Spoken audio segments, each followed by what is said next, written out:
Pugong biyahero, nagulat sa natanggap na mensahe mula sa isang pamilya ni Nanay Gloria.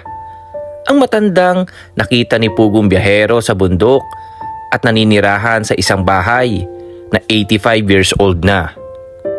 Halos hindi nga makapaniwala si Pugong biyahero dahil si Nanay Gloria pala ay mayroong pang naiwang pamilya, mga anak, apo, na halos dekada na palang hindi nakikita. Hindi nag-atubiling pinuntahan ni Pugong biyahero kasama si PB Team Peter Paul ang pamilya ni Nanay Gloria. Tuwang-tuwa sila dahil nakita nila personal si Pugong biyahero.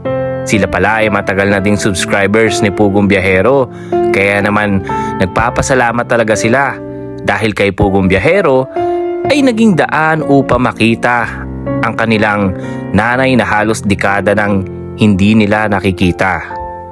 Dito ay tinipo ni Pugong biyahero ang mga anak ni Nanay Gloria upang mapag-usapan kung ano ang gagawin at malaman ni Pugong biyahero kung ano talaga ang katotohanan.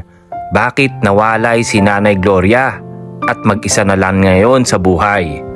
Dito ay naikwento ng bunsong anak ni Nanay Gloria kung ano talaga ang totoong storya. Iniwan pala sila noon ni Nanay Gloria at hindi na ito nakabalik.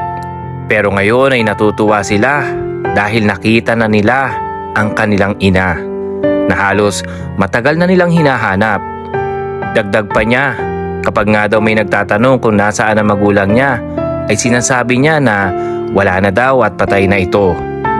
Ngunit nung maiblog ito ni Pugong biyahero, ay laking gulat ng magkakapatid na buhay pa pala ang kanilang ina. Excited na nga sila makita si Nanay Gloria, kaya naman nagplano na sila na pupuntahan ito. May mga ilang kondisyon si Pugong biyahero para sa kanila, para nang sa ganon ay hindi mabigla si Nanay Gloria kapag nagpunta sila sa bahay nito. Ang magulang habang tumatanda ay mas kailangan ng pagmamahal at kalinga, kaya hindi dapat talikuran ng anak ang kanyang obligasyon. Sa oras na mas higit na kailangan ng magulang niya ang kanyang atensyon. Muli po ito si Marites Dudes TV. Yan po muna ang update natin sa ngayon. Abangan po natin ang susunod na part sa channel ni Sir Paul Pugong biyahero. At wag po natin kalimutang suportahan ang channel niya. Like and subscribe po mga kadudes. At wag po tayo mag-skip ng mga ads sa kanya mga video. Support din po natin ang buong PB Team. Kita-kits po ulit sa susunod na update. Bye-bye!